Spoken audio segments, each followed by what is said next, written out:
Okay, so I'm on Madison and Southeast 172nd, and as you can see, there's a sign here that says street closed. Wonder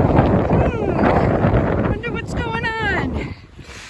So this is a main street that people drive through normally, and I'm telling you, they're not getting through Main Street today in Southeast Portland. As you can see, this looks like a pretty big sized tree that's gone down. Went on this fella's car, and looks like an octopus. Oh my goodness, smashed that poor car. Oh, I'm pretty sure it like went into the house too. It sure did.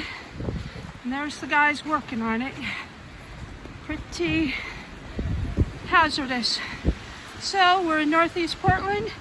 Please don't go down Main Street. You're not getting through.